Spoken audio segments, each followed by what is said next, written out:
InsyaAllah untuk pagi ini saya nak mengajak kepada tuan-tuan semua untuk bersama dengan saya. Kita tengok pada surah yang ke-52 daripada Al-Quran. Surah yang dikenali sebagai surah At-Tur, dan kita terus pergi kepada ayat yang ke-17. Bismillahirrahmanirrahim. Assalamualaikum warahmatullahi wabarakatuh. Alhamdulillahi rabbil alamin. Nahmaduhu wa nasta'inuhu wa nastaghfiruh wa na'udzu billahi min syururi anfusina wa min sayyiati a'malina. May yahdihillahu fala mudilla lahu wa may yudlil fala hadiya lahu.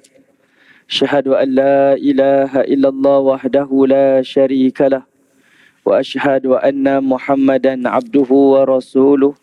Allahumma himna rushdina wa idna min syari nafsina rabbi zidna ilman nafi'an warzuqna fahmah. Allahumma fahman nabiyyin wa hifzal mursalin wa ilhamal malaikatil muqarrabin birahmatika ya arhamar rahimin. Subhanaka la ilma lana illa ma 'allamtana innaka antal alimul hakim. Wala haula wala quwwata illa billahil aliyyil azim. Amma ba'. Alhamdulillah, pertamanya kita syukur pada Allah Subhanahu wa taala di atas kesempatan yang Allah izinkan kepada kita pada pagi ini untuk kita sama-sama masih lagi dapat menunaikan ibadah kepada Allah Subhanahu wa taala yang merupakan satu tuntutan kewajipan yang diperintahkan kepada kita sepanjang dalam kehidupan ini. Dan syukurlah kepada Allah Subhanahu wa taala yang telah memilih kita untuk berada di dalam majlis ilmu. Moga-moga Allah Subhanahu wa taala melimpahkan kebaikan, kerahmatan, ketenangan dan juga keberkatan dalam kehidupan kita. Semoga apa yang kita lakukan pada hari ini dengan menuntut ilmu, mudah-mudahan menjadikan ilmu ini sebagai pembimbing hati-hati kita dengan taufik dan hidayah daripada Allah.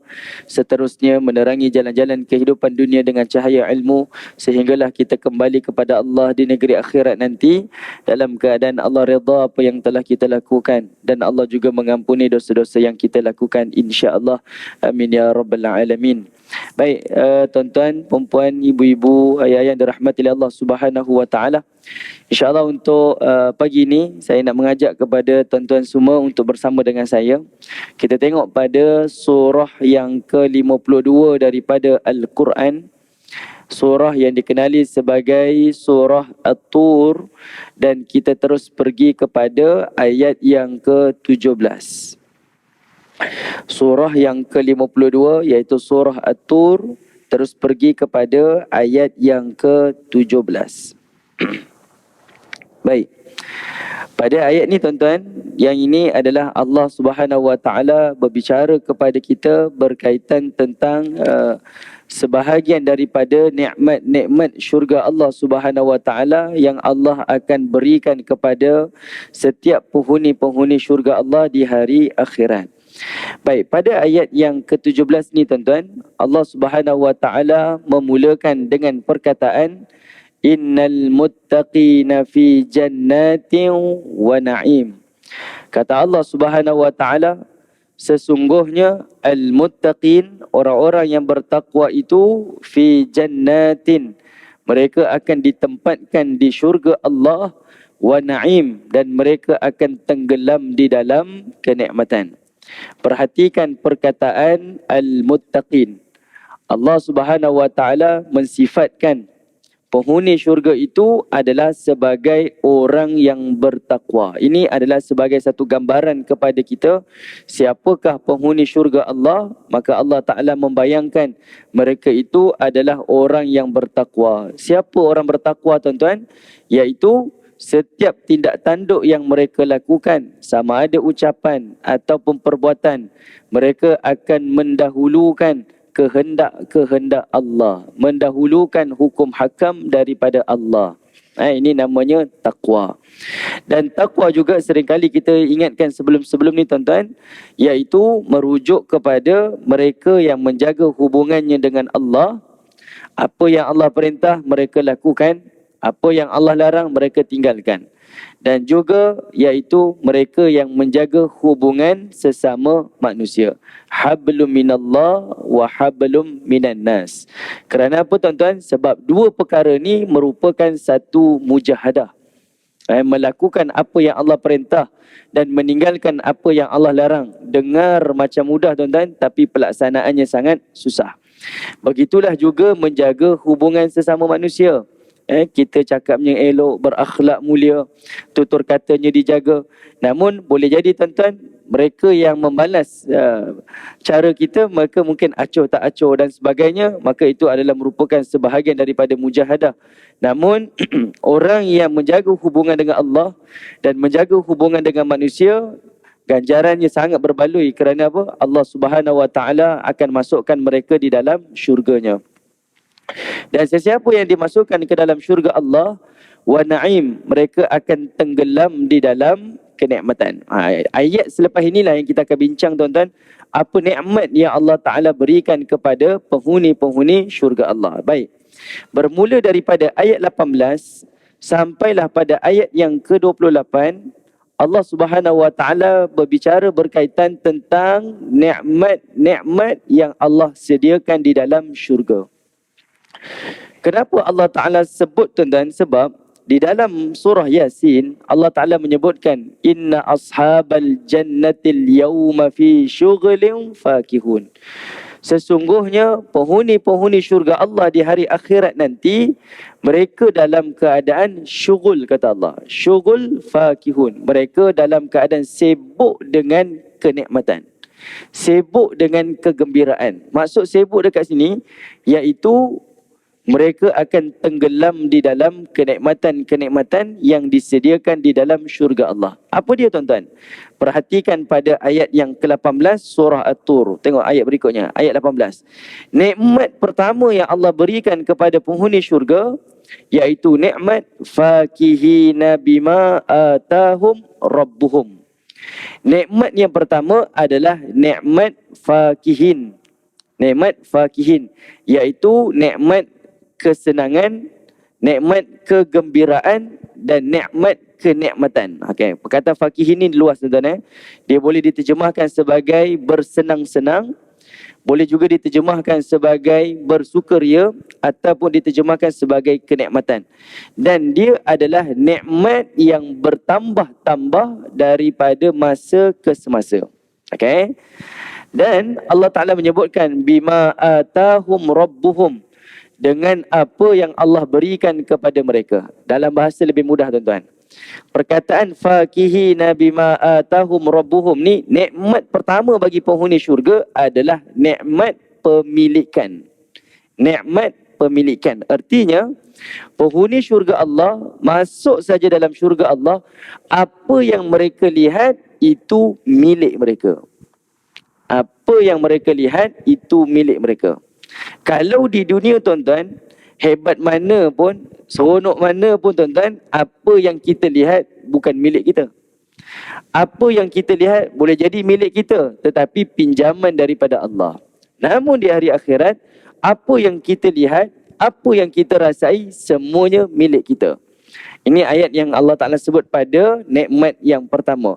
Dan berdasarkan kepada hadis Nabi SAW, Nabi pun pernah bercerita tuan-tuan tentang penghuni syurga yang paling akhir masuk syurga Allah. Dia masuk syurga Allah, pintu syurga pun tertutup selama-lamanya. Tidak ada lagi yang masuk dan tidak ada yang keluar lagi daripada syurga Allah. Mereka ni bila dimasukkan ke dalam syurga, lalu Allah Ta'ala tawarkan kepada mereka. Kata Allah Ta'ala, Atarda an yakuna laka mithlu mulkin malikin min mulukid dunya. Adakah kamu inginkan kalau aku berikan satu syurga untuk kamu, iaitu syurga seperti kerajaan raja yang paling terkaya yang aku pernah ciptakan di dunia dahulu? Maka penghuni syurga yang paling akhir masuk syurga ni, dia kata apa? Raditu Rabbi, aku nak wahai Allah. Dan Allah kata apa? Hadza laka, semua ni adalah milik kamu. Ini adalah menjadi dalil tuan-tuan. Nikmat yang pertama yang Allah berikan kepada penghuni syurga adalah semua yang mereka miliki dan semua yang mereka lihat di dalam syurga Allah adalah semuanya milik penghuni syurga Allah Ta'ala. Ini adalah nikmat pemilikan. Sebab itu awal tadi tu Allah kata penghuni syurga ni mereka akan tenggelam di dalam kenikmatan. Nikmat yang kedua, Allah Ta'ala menyebutkan wa waqahum rabbuhum azabal jahim. Nikmat yang kedua iaitu Allah menjamin, iaitu jaminan daripada Allah pemeliharaan daripada azab neraka Jahannam. Nikmat pertama, nikmat pemilikan. Nikmat kedua adalah nikmat perlindungan, nikmat keselamatan. Dan ini adalah keperluan manusia. Contohlah tuan-tuan, kita duduk di sebuah negara. Kita tak sekadar mengharapkan negara ini ada kelestarian ekonomi, tapi kita juga mengharapkan sesebuah negara itu mesti ada keamanan negara. Kita duduk di satu tempat tuan-tuan, tak sekadar nak ada kemudahan awam. Ada masjid, ada sekolah, ada surau, ada kedai-kedai, ada itu dan ini. Tetapi kita mengharapkan juga di kawasan yang kita duduki itu ada jaminan perlindungan, keselamatan, selamat, kita rasa terjamin, tidak berlaku rompakan, kecurian dan sebagainya. Jadi Allah Ta'ala sebut kepada penghuni syurga, kamu masuk syurga Allah tak sekadar di dalamnya akan dilimpahi dengan nikmat, tak sekadar dan tak cukup hanya semua yang ada dalam syurga itu milik kamu, bahkan kami jamin kepada kamu masuk sahaja dalam syurga maka terselamatlah daripada azab neraka Jahannam. Kerana apa tuan-tuan? Sebab setiap penghuni syurga Allah yang berada di hari akhirat nanti, semua manusia yang berada di hari akhirat, mereka semuanya mengharapkan satu perkara, iaitu pelepasan daripada azab. Semuanya mengharapkan pelepasan daripada azab. Kerana apa? Kerana semua kalangan kita akan diingatkan tentang amal-amal yang kita lakukan. Kita pun tahu kita tak layak dengan dengan ganjaran syurga dengan apa yang telah kita lakukan di dunia. Paling tidak saya mengharapkan Allah bebaskan saya daripada azab. Namun tuan-tuan, dengan rahmat Allah, Allah masukkan manusia itu di dalam syurganya. Jadi ayat 18 ada dua nikmat yang paling awal yang Allah berikan kepada penghuni syurga. Nikmat pemilikan dan nikmat keselamatan ataupun nikmat jaminan perlindungan. Nikmat yang berikutnya tuan-tuan pada ayat yang ke-19. Allah Ta'ala menyebutkan kulu washrabu hani'am bima kuntum ta'malun. Kata Allah Subhanahu wa Ta'ala, makan dan minumlah selazat-lazatnya setimpal dengan amal yang kamu lakukan. Okey, tuan-tuan tengok pada ayat 19 ada 3 nikmat Allah sebut. Walaupun ayat 19 tu satu sahaja nikmat yang kita nampak, tapi sebenarnya hakikatnya ada 3 nikmat yang Allah sebut. Apa dia tuan-tuan? Nikmat yang pertama adalah nikmat secara zahir. Nikmat makanan dan nikmat minuman yang Allah berikan selazat-lazatnya. Makan dan minumlah selazat-lazatnya. Okey? Kulu washrabu hani'a. Okey, nikmat secara zahir. Nikmat yang kedua adalah nikmat batin. Kenapa nikmat batin tuan-tuan? Perhatikan. Pada perkataan kulu washrabu di situ Allah menggunakan kata ganti nama kedua. Kata ganti nama kedua. Dia berbeza dengan ayat 18. Ayat 18, Allah menggunakan kata ganti nama ketiga. Allah kata apa? Atahum rabbuhum wa waqahum rabbuhum. Hum dekat situ merujuk pada mereka. Mereka itu adalah penghuni syurga. Jelas tuan-tuan? Hum dekat situ adalah kata ganti nama ketiga, mereka. Tetapi pada ayat 19, tiba-tiba Allah tukar. Kulu washrabu, kamu makanlah, kamu minumlah. Kata ganti nama kedua. Kenapa tuan-tuan Allah sebut ayat dia macam tu? Sebab di situ adalah nikmat. Nikmat apa tuan-tuan? Iaitu nikmat secara batin, bermakna Allah Ta'ala akan bercakap langsung dengan penghuni-penghuni syurga. Penghuni syurga akan tengok Allah secara live dan penghuni syurga akan melihat Allah secara live. Okay, dan ini adalah nikmat. Al-Imam Syafi'i sendiri sebut tuan-tuan, dan kita pernah bincang sebelum ni pada surah yang lain. Apabila Allah Subhanahu wa taala menyebutkan di dalam Quran, kata Allah Subhanahu wa taala, bal rana ala qulubihim bima kanu yaksibun kalla innahum ar-rabbihim yawma idzil lamahjubun. Di hari akhirat, azab yang Allah akan timpakan kepada penghuni-penghuni neraka nanti adalah mereka diharamkan daripada melihat Allah. Maka kata Al-Imam Syafi'i, kemuncak nikmat di dalam syurga adalah penghuni syurga akan melihat Allah. Okay? Sebab azab di dalam neraka tidak melihat Tuhan, maka nikmat di dalam syurga adalah melihat Tuhan. Jadi pada ayat 19 tuan-tuan, kita tak sekadar dapat makan dan minum yang selazat-lazatnya, bahkan nikmat yang kedua adalah nikmat kita melihat dan bercakap secara langsung dengan Allah Ta'ala. Dan itu adalah kemuncak nikmat di dalam syurga Allah. Nikmat yang ketiga pula adalah nikmat, Allah kata apa? Bima kuntum ta'malun. Bima kuntum ta'malun. Kalau kita tengok pada terjemahan, kita akan terjemahkan apa? Kamu makanlah dan kamu minumlah selazat-lazatnya setimpal dengan amal yang kamu lakukan, ataupun sebagai balasan yang telah kamu lakukan. Perkara yang kita kena maklum tuan-tuan, setiap ganjaran pahala yang Allah beri di hari akhirat, ganjaran itu sekali-kali tidak setimpal dengan amal yang kita lakukan. Tak setimpal. Amal kita sangat kecil kalau nak dibandingkan dengan nikmat syurga yang Allah berikan. Jadinya, apa yang Allah nak sampai dekat sini tuan-tuan? Di sini adalah nikmat penghargaan. Nikmat pujian daripada Allah Subhanahu wa taala. Allah akan memuji amal-amal yang telah kita lakukan. Misalnya tuan-tuan, kalau di dunia dahulu seseorang itu dalam keadaan orang lain masih lagi tidur, berehat-rehat, dia bangkit malam, dia bertahajud, berdoa, bertasbih kepada Allah Subhanahu wa taala. Allah akan memuji hamba tersebut. Iaitu kalau dahulu orang lain masih lagi tidur, kamu bangkit, bersujud, beribadah kepada aku di waktu malam. Aku melihat kamu dan aku memuji kamu.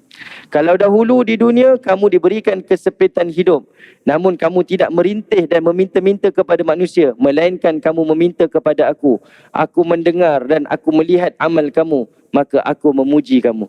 Semua yang kita lakukan secara rahsia ni kerana Tuhan tuan-tuan, semuanya akan disebut-sebut oleh Allah Subhanahu wa taala dengan nada pujian, dengan nada penghargaan daripada Allah kepada setiap amal yang kita lakukan. Kerana apa? Sebab manusia ni tuan-tuan, setiap apa yang dia lakukan, kita tak boleh nafikan. Kita sangat berkehendak orang appreciate dengan apa yang kita lakukan. Okay? Semua perkara kita mengharapkan orang appreciate. Paling tidak, ucaplah terima kasih sebab saya dah buat perkara ni. Tetapi tidak pada hal ibadah. Kerana apa? Hal ibadah ini hanya khusus untuk Allah Ta'ala. Dan dia adalah pujian yang khusus daripada Allah Ta'ala. Okey? Jadi Allah Ta'ala akan raikan fitrah-fitrah manusia ni dengan Allah Ta'ala akan memuji kita di hari akhirat setiap amal yang kita lakukan. Okey, baik. Tengok pada ayat yang ke-20. Pada ayat yang ke-20 pula tuan-tuan, Allah Ta'ala menyebutkan muttaqiina ala sururim masfufah wa zawwajnahum bihurin 'ain. Kata Allah Subhanahu wa taala, muttaqiina ala sururim masfufah. Penghuni-penghuni syurga Allah, mereka akan bersandar di tempat-tempat yang telah diletakkan masfufah, dalam keadaan tersusun, dalam keadaan teratur. Baik, pada ayat ni tuan-tuan, ada dua nikmat yang Allah sebut. Pertama, iaitu pada nikmat muttaqiin. Pada nikmat muttaqiin. Muttaqiin ni tuan-tuan, okey. Kalau tengok pada terjemahan, kebanyakan menterjemahkan sebagai tempat duduk ataupun tempat bersandar, ataupun yang terjemahkan sebagai bertelikan. Kita kena ingat satu perkara.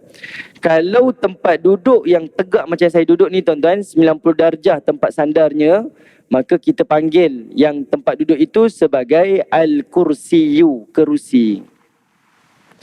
Kalau tempat duduk tu boleh baring sampai 180 darjah, maka kita akan sebut itu sebagai as-sariru, katil, ataupun al-firashu. Dalam Quran Allah sebut furushim, kan, furushin. Itu adalah katil, tempat duduk ataupun baring itu 180 darjah. Tapi kalau Allah gunakan perkataan muttaqiin ataupun ittika, kata asal dia adalah ittika, itu adalah kerusi yang tempat sandarnya itu adalah 45 darjah. 45 darjah ke? 135 darjah tuan-tuan. Minta maaf. 135 darjah. Iaitu kerusi malas. Kerusi kita berehat-rehat, bersantai-santai. Dia bukan tegak macam ni, tetapi dia baring lah.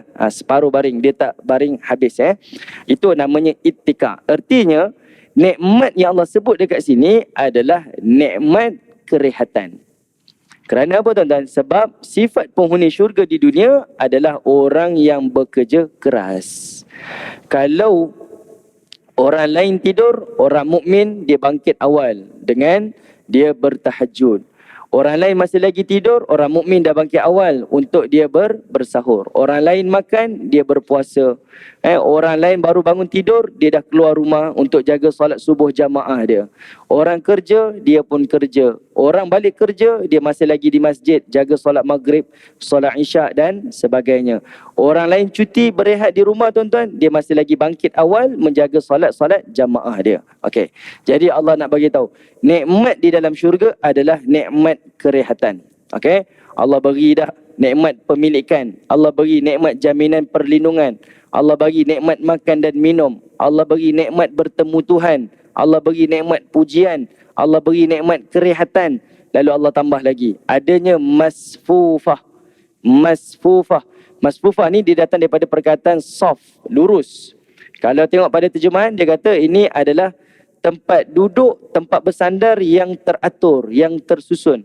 Sebenarnya tuan-tuan, dia bukan sekadar cerita tersusun dan teratur tu.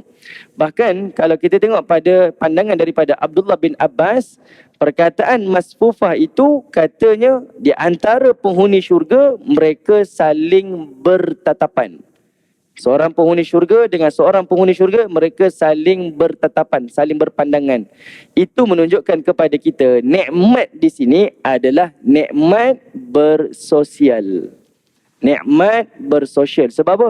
Di antara penghuni syurga dengan penghuni syurga yang lain, mereka saling berkomunikasi. Mereka saling berkomunikasi.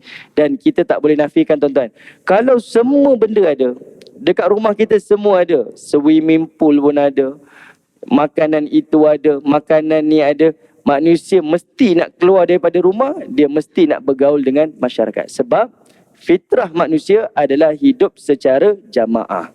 Hidup dalam keadaan bermasyarakat. Dia mesti nak berbual, dia mesti nak bercakap. Jadi Allah Ta'ala raikan kepada penghuni-penghuni syurga ni dengan diberikan nikmat tersebut. Lalu Allah Ta'ala sebut lagi tuan-tuan, وَزَوَّجْنَاهُمْ بِحُورٍ عِينٍ. Allah tambah lagi satu nikmat, iaitu mereka juga akan dikahwinkan dengan bidadari-bidadari dari syurga Allah Subhanahu wa Ta'ala, iaitu diberikan nikmat hidup berpasangan. Diberikan nikmat hidup berpasangan. Baik, artinya di dalam syurga Allah tidak ada yang membujang dan tidak ada yang menduda. Termasuklah tidak ada yang menjanda. Semuanya dalam keadaan hidupnya berpasangan selama-lamanya. Baik, tuan-tuan yang dirahmati Allah Subhanahu wa Ta'ala, bila sebut bidadari ni tuan-tuan, bagi seorang lelaki, dia akan lihat ayat ini sebagai satu kenikmatan yang ada di dalam syurga. Dan bagi wanita juga, dia akan melihat ayat ini sebagai satu kenikmatan di dalam syurga Allah. Kenapa tuan-tuan? Kita kena ingat, lelaki kecenderungannya dan fitrahnya adalah kepada wanita. Memang kecenderungan dan fitrahnya adalah kepada wanita. Namun dia tidak terbatas kepada perkara yang selalu kita fahami. Tak terbatas kepada perkara itu sahaja, tidak. Tetapi sebenarnya secara fitrahnya, kecenderungan lelaki kepada wanita ini adalah dalam bentuk memberikan ataupun menzahirkan kasih sayang dia, memberikan perlindungan dia, ataupun memberikan sifat tanggungjawab dia. Sebab itu bila Allah Ta'ala sebut dalam surah An-Nisa, Ar-rijalun qawwamun 'alan nisa, Perkataan qawwam tu tuan-tuan, dia datang daripada perkataan qiyam. Qiyam ni dia banyak maksud. Dia memmaksud al-azmu, keazaman. Dia juga memberi maksud al-muhafazah, iaitu memberi perlindungan, penjagaan. Dan dia juga memberi maksud al-islah, iaitu pembaikan. Jadi lelaki ni tuan-tuan, kecenderungan dia kepada wanita adalah kerana apa? Kerana sifat dia yang bertanggungjawab, memimpin, memberikan kasih sayang dan sebagainya. Itu adalah kecenderungan lelaki kepada wanita. Manakala wanita pula, bila dia membaca ayat ini, kenapa dia perlu rasa nikmat? Sebab kita kena ingat satu perkara. Bidadari ni Allah Ta'ala ciptakan secara langsung sebagai bidadari. Allah terus ciptakan dia sebagai bidadari, duduk di dalam syurga Allah dengan kecantikan-kecantikan yang paling sempurna. Bayangkan, dia diciptakan terus sebagai bidadari, lalu diciptakan dengan kecantikan yang paling sempurna. Wanita-wanita dunia yang layak masuk syurga Allah, yang telah terbukti keimanannya, ketaatannya, ketabahannya, kesabarannya dengan kerenah-kerenah keluarga dia, suami dia, anak-anaknya, dia layak masuk syurga Allah. Wanita dunia yang masuk syurga, mereka lebih layaklah untuk lebih cantik daripada bidadari. Sebab apa? Sebab terbukti ketaatan, terbukti amal soleh dia, terbukti dengan kesabaran dia dengan perintah-perintah Allah. Maka masuknya mereka dalam syurga, mereka lebih sempurna daripada bidadari. Jadi bagi seorang wanita, bila dia baca ayat-ayat berkaitan tentang bidadari, sama ada melalui Quran maupun hadis, perkara tu adalah menjadi nikmat. Kerana apa? Apa yang Allah sebut dan Nabi sebut itu hanyalah kecantikan minima yang ada di dalam syurga Allah Subhanahu wa Ta'ala. Okey. Baik, tuan-tuan dirahmati oleh Allah Subhanahu wa Ta'ala. Tengok ayat 21 tuan-tuan. Pada ayat yang ke-21, Allah Ta'ala menyebutkan walladzina amanu wattaba'athum zurriyyatuhum biiman alhaqna bihim zurriyyatahum wama alatnahum min amalihim min syai' kullu mri'in bima kasaba rahin. Kata Allah Subhanahu wa Ta'ala, dan orang-orang yang beriman, wattaba'athum zurriyyatuhum, dan mereka yang mengikuti mereka dengan keimanan, alhaqna bihim zurriyyatahum, kami akan himpunkan mereka bersama dengan zuriat mereka. Okey, tuan-tuan perhatikan di situ. Perkara pertama, Allah Ta'ala sebut zurriyatuhum. Yang kedua, Allah sebut zurriyatahum. Ada beza kan? Ta dekat situ ada yang berbaris depan, ta yang kedua tu berbaris atas. Apa beza di antara dua ni tuan-tuan? Zurriyatuhum itu adalah merujuk kepada zuriat daripada atas ke bawah. Zuriat daripada atas ke bawah. Anak, cucu, cicit, apa lagi? Nyot ke? Tak tahulah Daripada atas ke bawah tuan-tuan. Itu zuriyatuhum. Okey. Manakala zuriyatahum pula di situ tuan-tuan, itu adalah merujuk kepada daripada bawah ke atas. Bapa, datuk, nenek, moyang dan yang ke atas. Okey, ada beza kat situ Jadinya Allah nak kata apa? Bagi orang yang beriman, dia masuk dalam syurga Allah, alhaqna bihim, kami akan himpunkan dan kami akan kumpulkan mereka penghuni syurga ni dengan siapa? Iaitu dengan penghuni-penghuni syurga daripada kalangan keluarga mereka. Sama ada zuriat mereka daripada atas ke bawah ataupun dari bawah ke atas. Semuanya Allah akan himpunkan di dalam syurga yang sama. Kenapa tuan-tuan? Sebab kita sendiri pun di dunia, kalaulah kita ada segalanya, namun kita hidup bersendirian, dia bukan kenikmatan tuan-tuan. Kita berhari raya je lah tuan-tuan, berhari raya. Kita berhari raya dalam keadaan bersendirian. Tidak ada mak ayah, tidak ada adik-beradik, tidak ada anak-anak, tidak ada cucu cicit yang bersama dengan kita. Kita akan kata apa? Hari raya kali ni paling tak seronok, paling tak sempurna. Sebab apa? Nikmat yang sebenar dekat situ adalah berhimpun dengan ahli keluarga. Jadi Allah dah jamin dah. Di dalam syurga Allah, setiap penghuni syurga akan tenggelam dalam kenikmatan. Dia bukan sekadar memiliki semua yang ada dalam syurga, tetapi antara yang lain adalah mereka dihimpunkan di dalam syurga Allah. Tapi tuan-tuan, seronok baca ayat ni, cuba tuan-tuan perhatikan. Bermula ayat 18 sampai ayat 20. Ini kita tadabbur tuan-tuan. Daripada ayat 18 sampai ayat 20, nikmat-nikmat yang Allah sebutkan tadi itu semuanya adalah nikmat secara individu. Semuanya adalah nikmat secara individu. Nikmat secara personal yang kita nak secara peribadi. Nikmat tempat tinggal, nikmat berehat, nikmat makan minum, nikmat hidup berpasangan, nikmat ada kawan-kawan, kan? Apa lagi? Nikmat pemilikan segala-galanya lah kita nak secara individu. Dan tengok selalunya sifat manusia ni tuan-tuan, kalau di dunia, kalau dia ada segalanya, dia ada jawatan, dia ada kuasa, dia ada pendapatan dan segalanya, kebiasaan manusia itu dia tak nak orang lain dapat apa yang dia dapat. Kalau dia dapat satu nikmat tu tuan-tuan, sifat manusia ni kalau boleh dia tak nak orang lain dapat apa yang dia dapat. Ini fitrah. Tetapi Allah membezakan, dia tidak berlaku pada penghuni syurga. Waktu penghuni syurga ni dia dapat kemuncak nikmat dalam syurga Allah. Dia dapat kahwin dengan bidadari, dia dapat duduk berehat-rehat, dia dapat makan minum yang selazat-lazatnya, dia dapat bertemu dengan Tuhan, dia bercakap dengan Tuhan dan sebagainya. Apa yang dia dapat, dia nak orang lain dapat. Siapa? Iaitu daripada kalangan ahli keluarga dia. Sebab itu pada ayat 21, Allah bercerita dia akan dihimpunkan dengan ahli keluarga dia. Kalau kita baca di dalam tafsir tuan-tuan, antara yang disebutkan oleh Ibnu Katsir, pada ayat 21 ni, setelah penghuni syurga ni, dia dapat semua nikmat-nikmat secara peribadi. Secara personal dia dapat semua nikmat ni. Lalu dia akan tanya kepada Tuhan, di manakah ibu bapa saya? Di manakah anak-anak saya? Dan di manakah pasangan saya? Lalu alhaqna bihim dzurriyyatahum. Maka kami pun himpunkan mereka bersama dengan ahli-ahli keluarga mereka. Subhanallah. Ayat ini menunjukkan kepada kita seluruh penghuni syurga akan terhimpun bersama dengan ahli keluarga masing-masing. Okey, dan ini adalah salah satu daripada nikmat yang Allah Ta'ala akan berikan kepada penghuni syurga. Jadi teladan sifat penghuni syurga di dunia ni tuan-tuan, iaitu mereka yang tidak mementingkan diri sendiri. Okey, itu sifat penghuni syurga. Sebab dia dah dapat kemuncak nikmat, dia nak orang lain dapat apa yang dia dapat.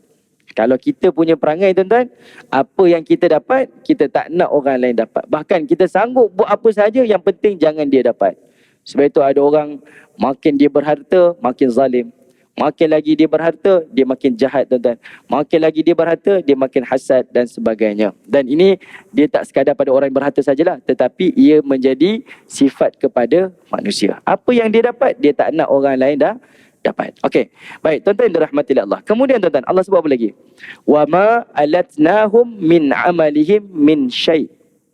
Dan Allah Ta'ala sendiri menjamin, iaitu dan tidaklah kami mengurangi sedikit pun ganjaran pahala daripada mereka. Baik, dalam bahasa lebih mudah tuan-tuan, perkataan wa ma alatnahum min amalihim min syai' ini adalah bermaksud setiap penghuni syurga ni dia di auto upgrade secara automatik. Sesiapa sahaja yang masuk dalam syurga Allah, tak kisahlah di tingkatan yang mana sahaja, masuk saja dalam syurga, maka mereka semua akan dihimpunkan bersama dengan ahli keluarga mereka. Di mana? Kalau ahli keluarganya, ayah dan ibunya duduk di syurga yang paling teratas, maka mereka akan berhimpun di tempat yang paling teratas di antara mereka. Okey? Kerana apa tuan-tuan? Okey, kita baca dalam satu hadis tuan-tuan. Nabi SAW sebut dalam satu hadis. Kata Nabi, dan riwayat Imam Ahmad daripada riwayat Abu Hurairah. Kata Nabi SAW, Inna Allah la yarfa'ud darajat al-abdus salih fil jannah. Nanti di hari akhirat, di syurga Allah, Allah akan mengangkat darjat hambanya yang salih. Ada penghuni syurga ni nanti, Allah akan angkat darjatnya, kedudukannya dalam syurga. Dia masuk syurga, duduk di tingkatan yang bawah, misal. Tiba-tiba Allah angkat duduk di kedudukan yang lebih baik, kedudukan yang lebih tinggi. Fayaqulu, kata Nabi, hamba yang dalam syurga ni, yang diangkat darjatnya, dia tanya pada Allah, Ya Rabbi, anna li hadhi. Dia kata, wahai Allah, aku dapat kedudukan ni daripada mana? Aku dah berhenti beramal dah. Macam mana aku boleh naik kedudukan syurga yang lebih baik? Fayaqulu, kata Nabi SAW, Allah pun menjawab. Kata Allah Ta'ala, bi istighfari waladika laka. Ini adalah istighfar anak kamu kepada kamu. Okey, kita bincang pendek tuan-tuan. Berdasarkan kepada hadis ini, ada dua perkara tuan-tuan. Pertama, iaitu seorang anak dia boleh bantu ibu bapanya untuk mendapat kehidupan yang lebih baik di hari akhirat di syurga Allah, adalah seorang anak itu mendoakan pengampunan untuk ibu bapa dia. Dan doa yang masyhur yang diajarkan kepada kita melalui Al-Quran, iaitu doa Rabbighfirli wali walidayya warhamhuma kama rabbayani saghirah. Tuan-tuan, dalam waktu yang mustajab, dalam keadaan kita yang mustajab, di mana-mana keadaan kita tuan-tuan, selain kita berdoa tentang hajat-hajat yang kita nak, jangan sekali-kali lupa doakan untuk orang tua kita. Jangan sekali-kali lupakan untuk doakan untuk mereka. Khususnya doakan pengampunan untuk mereka. Sebab berdasarkan hadis ini tuan-tuan, memohon pengampunan untuk ibu bapa kita menjadikan mereka itu diangkat darjat di dalam syurga Allah. Okay? Kita nampak tuan-tuan, kita buat amal ni ibu bapa kita dapat. Betul. Tapi jangan lupa, kita pun akan dapat apa yang kita buat. Kenapa? Sebab wama alatnahum min amalihim min syai'. Kita doakan untuk ibu bapa kita pengampunan, ibu bapa kita pun duduk di syurga yang lebih baik. Kita masuk syurga nanti tuan-tuan, kita akan berhimpun dengan siapa? Kita akan berhimpun dengan ibu bapa kita di kedudukan yang lebih baik. Nampak tak? Kita beramal tuan-tuan, ibu bapa kita dapat dan kita pun dapat. Okey. Di sini tuan-tuan, mungkin kita kata kalau macam tu artinya beramal ni kita tompanglah amal orang lain. Anak beramal, ibu bapa dapat. Habis kalau anak, dia nak tompang siapa? Dia tompanglah amal ibu bapa dia. Kita kena satu perkara tuan-tuan. Kita yang beramal ni, doakan untuk ibu bapa kita, melakukan sekian amalan, pahala tu dapat pada ibu bapa. Kita rasa, oh saya buat, kenapa ibu bapa saya dapat pahala? Bagi seorang anak yang soleh tuan-tuan, dia tak berkira lah. Tapi Allah Ta'ala ni dia memberikan dengan seadilnya. Bila seorang anak ni beramal, kenapa Allah Ta'ala tetap beri ganjaran pada ibu bapa? Sebab itulah namanya return on investment. Untuk besarkan anak tu jadi soleh, ibu bapa tu telah korbankan segala-galanya. Doanya, keperluannya, kepentingan hidupnya. Dia telah lakukan segala-galanya untuk besarkan anak-anaknya. Jadi bila anak tu menjadi saleh, anak tu membesar menjadi orang hebat tuan-tuan, apa amalan yang dia lakukan, apa doa yang dipanjatkan, berbaloilah untuk seorang ibu bapa tu dapat apa yang dilakukan oleh seorang anak. Okey? Jadi sebab itulah Allah Ta'ala memberikan ganjaran. Anak memohon taubat pada ibu bapa dapat kedudukan yang lebih baik.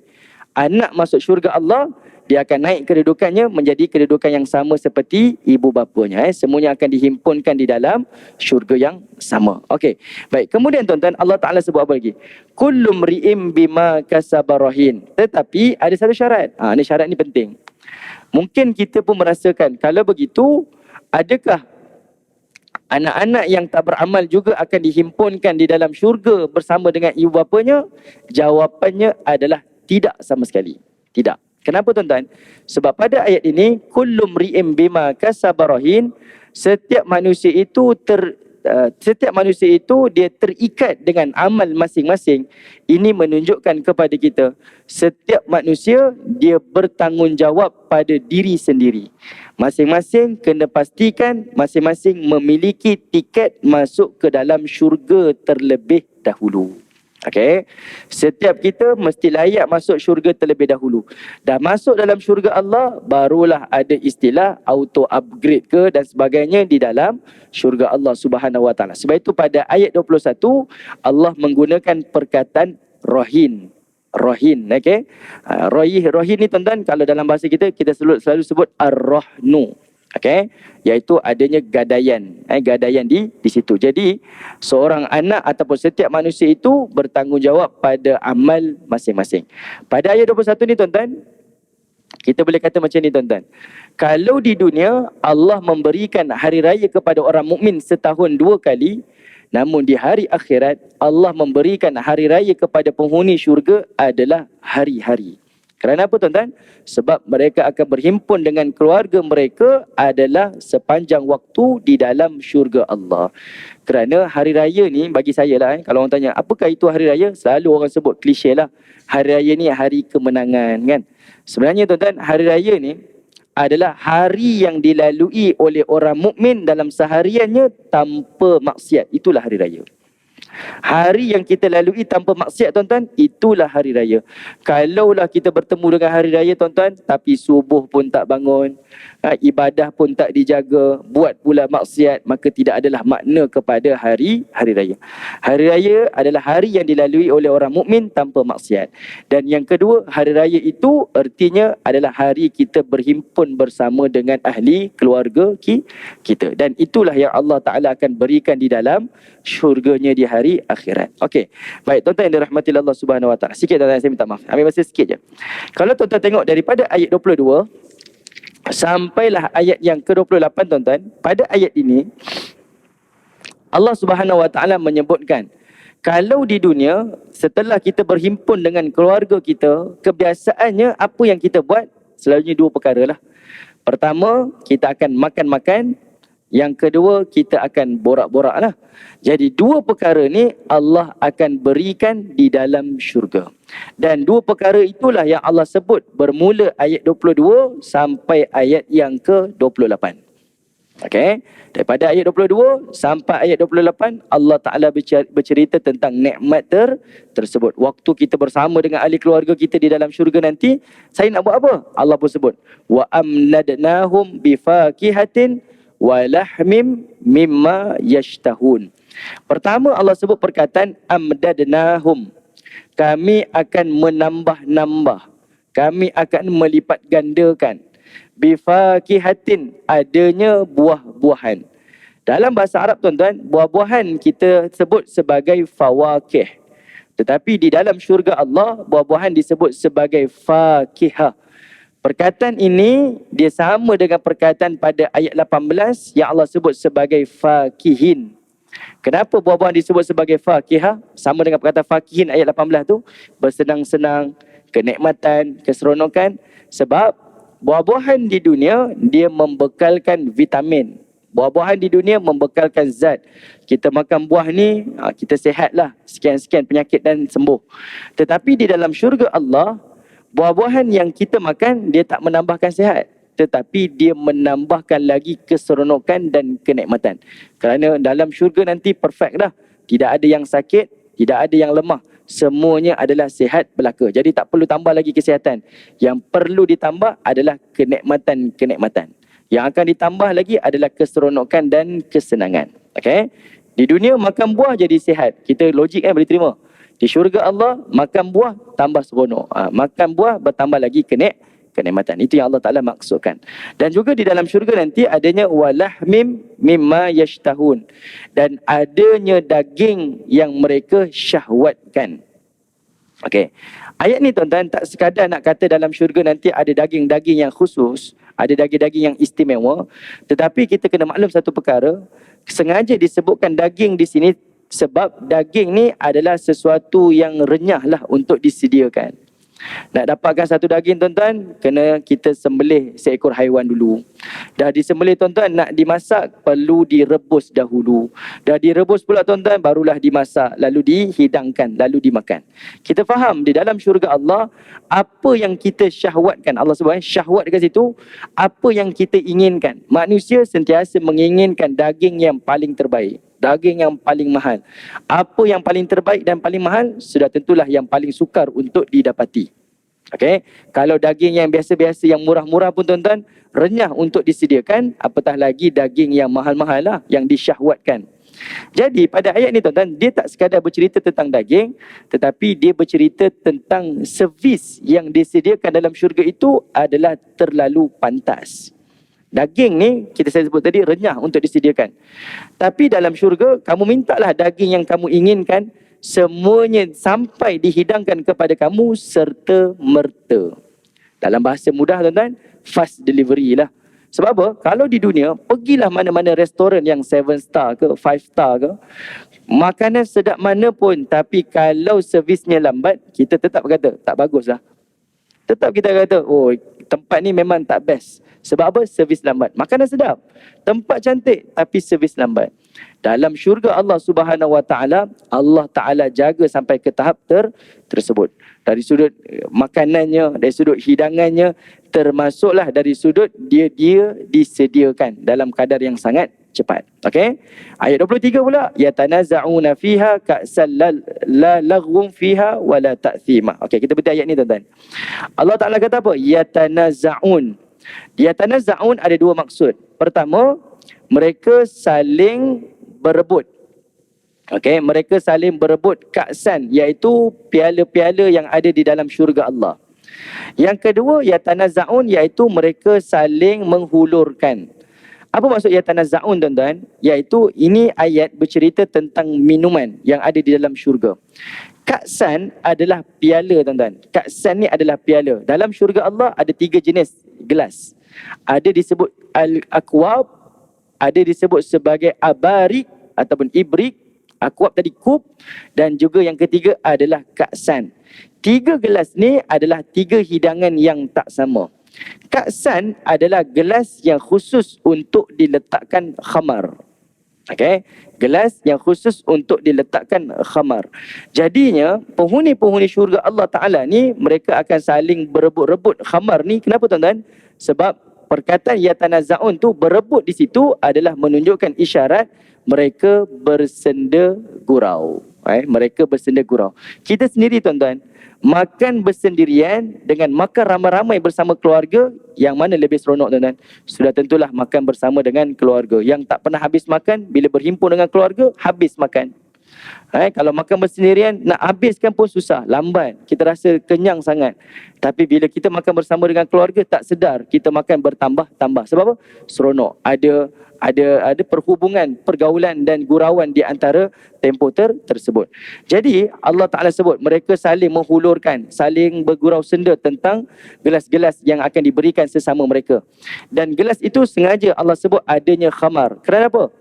Kamu makan makanan dalam syurga, tambah nikmat, kegembiraan, kenikmatan.